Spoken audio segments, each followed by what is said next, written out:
ഞാൻ ഒരു പരസ്യം ചെയ്തു. ആടൊക്കെ ചെയ്യുന്നുണ്ട് ചേച്ചി? ആടും പശും പുലിയൊക്കെ ചെയ്യുന്നുണ്ട്. ആടല്ല ചോദിച്ചേ. അപ്പൊ ഒരു സോപ്പ് പൊടിയുടെ ആയിരുന്നു. അന്ന് ഞാൻ ട്രെയിനിലൊക്കെ പോണ സമയം. ഇപ്പോഴല്ലേ ട്രെയിനിലൊക്കെ പോവാത്തത്.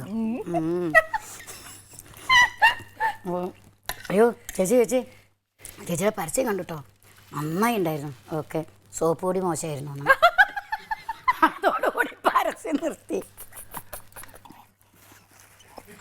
ചേച്ചി ശരിക്കും ഇന്ന് ശരിക്കും ഉണ്ടല്ലോ, എൻ്റെ ഇത്രയും എപ്പിസോഡ്സിൽ ഞാൻ ഇത് ഭയങ്കരമായിട്ട് ആസ്വദിച്ചു ചേച്ചി. സത്യം ഏറ്റവും നല്ലൊരു എപ്പിസോഡായിട്ടാണ് എനിക്കിത്. നല്ലതാണോ?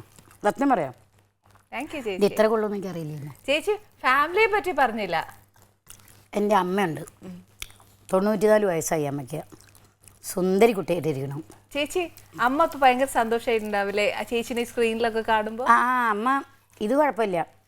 വല്ലവരും ഞാൻ ചീത്ത പറയണതോ വല്ലവരും അടിക്കേണ്ടതൊക്കെ ആണെങ്കിൽ പറയും അവക്ക് കൊടുക്ക് 2 എന്ന് പറയും.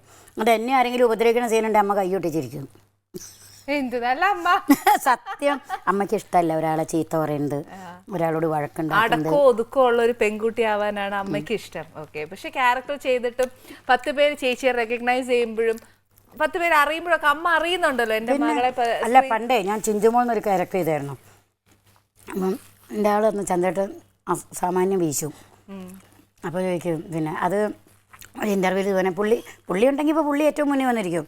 അപ്പോൾ ചേച്ചി കഴിക്കുമെന്ന് ചോദിച്ചാൽ ആ ഇൻ്റർവ്യൂവിന് നമ്മുടെ ശ്രീകണ്ഠൻ നേരാ ചോദിച്ചത്. ഞാൻ പറഞ്ഞു ഞാൻ ഇതുവരെ ആ സാധനം കഴിച്ചിട്ടില്ല, അവനെല്ലാ ടച്ചപ്പ് കണ്ട കഴിക്കുന്നത് പോലെയാണ് എല്ലാവരും പറയുന്നുണ്ട്. ഞാൻ പറഞ്ഞു ഞാൻ കണ്ടുപഠിച്ചതാണ്. എവിടെ കണ്ടുപഠിച്ചതാ ചോദിച്ചു. വീട്ടിൽ നിന്ന് ആരെ കണ്ടുപിടിച്ചു? എൻ്റെ ഭർത്താവിനെ കണ്ടുപിടിച്ചു, ഇതാണ്ട് ഇരിക്കണമെന്ന്. സാറ് വെച്ച് എങ്ങനെ ഇതിനെ പൊറപ്പിക്കണമെന്ന്. മക്കൾ 2 ആൺകുട്ടികളായിരുന്നു, 2 ആളും മരിച്ചു. ഭർത്താവ് മരിച്ചു. അത് ഒരാൾ ജനിച്ചിട്ട് 8-ാം ദിവസം, ഒരാൾ 13 വയസ്സിൽ ശബരിമലയ്ക്ക് പോയിട്ട് വരുമ്പോൾ ആക്സിഡൻ്റ് ആയി. ചേട്ടൻ്റെ കൂടെ പോയപ്പോഴോ അതോ ആരുടെയും കൂടെ? അല്ല, അവൻ്റെ അച്ഛൻ്റെ കൂടെ തന്നെ പോയിരുന്നത്.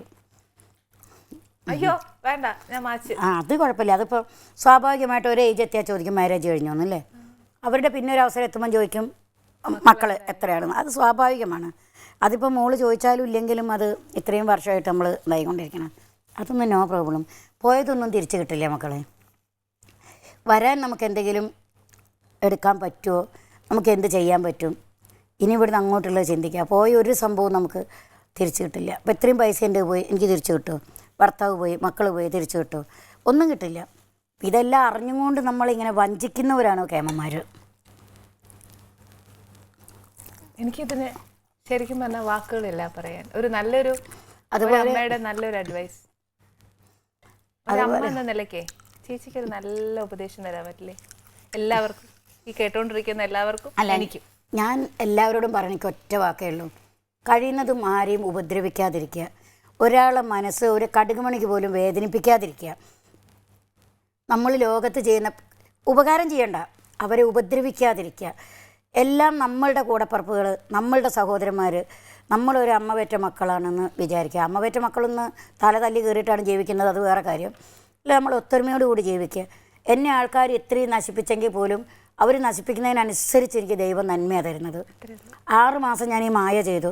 എനിക്ക് 10-20 ലക്ഷം രൂപ ഓരോ മാസം എൻ്റെ അക്കൗണ്ടിൽ വരുമായിരുന്നു. അവർ മായ ചാർട്ട് ചെയ്യുമ്പോൾ ചോദിക്കണ പാർട്ടിക്ക് എത്ര നാൾ തരാൻ പറ്റുമെന്നാണ് ചോദിക്കുന്നത്. അപ്പം അത് എനിക്ക് ദൈവം തന്നൊരു നന്മയാണ്. ഇവരൊക്കെ എന്നെ വഞ്ചിച്ചിട്ട് ഞാൻ എന്തായി? എന്തായാലും ചേച്ചി ഒരു കാര്യം സന്തോഷമുണ്ട്, സമയം നമുക്ക് ഈ പറഞ്ഞ പോലെ ഇച്ചിരിയേ ഉള്ളൂ. ഒത്തിരി വിശേഷം അറിയാനുണ്ട്, പക്ഷേ സമയം കാരണം നമുക്ക് നിർത്തിയേ പറ്റുള്ളൂ. അത് മാത്രമല്ല, ഈ കുഞ്ഞു സമയം കൊണ്ട് ഞങ്ങളുടെ പ്രേക്ഷകരും ഞാനും ഒരുപാട് വിശേഷങ്ങൾ അറിഞ്ഞു. ഇനി ഒറ്റ കാര്യം ചോദിച്ചേട്ടെ, ചേച്ചിക്ക് പഴയ ഒരു പാട്ട് പാടാൻ പറ്റുമോ? ചേച്ചിക്ക് ഇഷ്ടമുള്ള പഴയ പാട്ട് ഏതാണ്? പാട്ട് എഴുതാറുണ്ടെന്നൊക്കെ എനിക്കറിയാം. പാട്ട് എഴുതാറ് ഞാൻ കൃഷ്ണനെ കുറിച്ചും ദേവിയെ കുറിച്ച് എഴുതുക. ദേവിയെ കുറിച്ച് എഴുതും? ദേവിയെ കുറിച്ച് എഴുതും, കൃഷ്ണനെ കുറിച്ച് എഴുതും. കൃഷ്ണനെ കുറിച്ച് എഴുതുമ്പോൾ കൃഷ്ണൻ എൻ്റെ മോനായിട്ട് തോന്നുന്നു. ദേവിയെ കുറിച്ച് എഴുതുമ്പോൾ ഒരു ദേവി തന്നെ. അങ്ങനെ, അതായത് അമ്പലങ്ങളിലേക്കൊക്കെ വിളക്ക് വെക്കാൻ വിളിക്കും എന്നെ. അപ്പോൾ അവിടെ ചെന്ന് നമ്മൾ തിരി കൊളുത്തി കഴിഞ്ഞാൽ കുറേ നേരം പിന്നെ ഒഴിവുണ്ടാവും. അപ്പോൾ ഇത് ഏത് സ്ഥലമാണെന്ന് ചോദിക്കും. അപ്പോൾ അവിടെ ഇരുന്നിട്ട് ചുമ്മാ അങ്ങോട്ട് മനസ്സിൽ വരുന്ന വരികൾ അങ്ങോട്ട് എഴുതും. അപ്പോൾ എല്ലാവരും അപ്പോൾ ഏതെങ്കിലും ഇതുപോലെ ഫംഗ്ഷന് പോകുമ്പോൾ ചെല്ലാൻ പറയും ഓഡിറ്റോറിയത്തിൽ. അപ്പോൾ ഞാൻ എഴുതിയത് തന്നെ എൻ്റെ ട്യൂണ്, എൻ്റെ വരി ഞാൻ തന്നെ ചെല്ലും. അങ്ങനെയാണ്, അല്ലാണ്ട് ഞാൻ എഴുതുന്ന ആളൊന്നുമല്ല. എനിക്ക് ദേവിയെ ഭയങ്കര ഇഷ്ടമാണ്. ശരിക്കും പറഞ്ഞാൽ ചേച്ചി ഭഗവാൻ ശിവനിലേക്ക് എത്തണമെങ്കിൽ ദേവി വഴി എത്താൻ പറ്റുള്ളൂ എന്ന് നമുക്കൊരു ബേസ് അറിവുണ്ട്. ദേവിയെ കുറിച്ച് 2 വരി പറയോ, അല്ലെ അമ്മയെ കുറിച്ച് 2 വരി? അമ്മയെ കുറിച്ച് ആയിക്കോട്ടെ. അല്ലേ, അമ്മ ഒരു ദേവിയല്ലേ? പിന്നെ തീർച്ചയായിട്ടും അമ്മയാണ് ദേവി. എനിക്ക് ദൈവം പോലും അമ്മ കഴിഞ്ഞിട്ടേ ഉള്ളൂ. അമ്മയുടെ ആ ഒരു ഇതാണ് ഇന്ന് ഞാൻ ജീവിക്കുന്നതും. ഇന്നെനിക്ക് കിട്ടിയ എല്ലാ അനുഗ്രഹങ്ങളും എൻ്റെ അമ്മയുടെയാണ്. എന്നാ ചേച്ചി അമ്മയെ ഇന്നും ഞാൻ ഇന്നിപ്പോൾ അമ്മ നീട്ടിട്ടില്ല ഞാൻ പോരുമ്പോൾ. അപ്പോൾ അമ്മ പോകുമ്പോൾ ഞാൻ പോകുമ്പോൾ അമ്മയുടെ കാല് കെട്ട് വന്നിച്ച് ഇപ്പോഴും പുള്ളിയാണ്. അപ്പം ഞാൻ പോണതിൻ്റെ മുമ്പ് പുള്ളി റെഡിയായിട്ട് നിൽക്കും. പുള്ളിക്ക് അറിയാം അത്. 2 വരെ. ഈ ലോകത്തിനൊരു ദൈവമുണ്ടെങ്കിൽ ആ ദൈവമാകുന്നെന്നമ്മ. അമ്മ മടിയിലിരുത്തി എന്നെ ചുംബിച്ചു ചുംബിച്ചു ഉമ്മ നൽകി.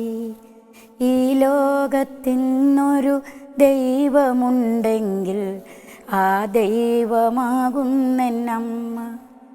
നെഞ്ചിലെ ചോര പാലാക്കി മാറ്റി അമ്മിഞ്ഞ പാലായി നുകർന്നു ഞാൻ. അമ്മിഞ്ഞ പാലായി നുകർന്നു ഞാൻ. ഇത് എഴുതി ഞാൻ പല സ്ഥലവും പാടി. ഒരുപാട് ആൾക്കാർ കരഞ്ഞു. അതെന്തിനാന്ന് എനിക്കറിയില്ല. കാര്യം അമ്മയോടുള്ള സ്നേഹം എന്ന് പറയുന്ന ആർക്കമ്മമാരോട് സ്നേഹം ഉണ്ടെങ്കിലും ഒരു തുള്ളി കണ്ണുനീര് വരാതിരിക്കില്ല. അതാണ് അവരന്ന് അനൗൺസ് ചെയ്തിട്ട് പറഞ്ഞത്. എല്ലാവരും കരഞ്ഞു. അപ്പോൾ അമ്മയോടുള്ള സ്നേഹം എന്ന് ദേവിയെ പറഞ്ഞിട്ട് നമ്മൾ നിഷേധിക്കാൻ പാടില്ല. വെറും ഫസ്റ്റ് 2 വരി മാത്രമാണ് ഒരു ദേവികല്ലേ. അമ്മേ ദേവി ശ്രീഭദ്രേ ശ്രീ പരമേശ്വരി ദേവി നീ. അമ്മേ ദേവി പങ്കജവാസിനി പാർവതി ദേവി നാരായണി. പാർവതി ദേവി നാരായണി.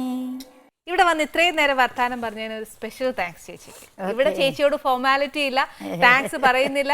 ഏത് സമയം എപ്പോഴും ഈ അടുക്കളയിലേക്ക് ചേച്ചിക്ക് ഓടി വരാവുന്നതേ ഉള്ളൂ. Okay, thank you very much ചേച്ചി. താങ്ക് യു എല്ലാവർക്കും.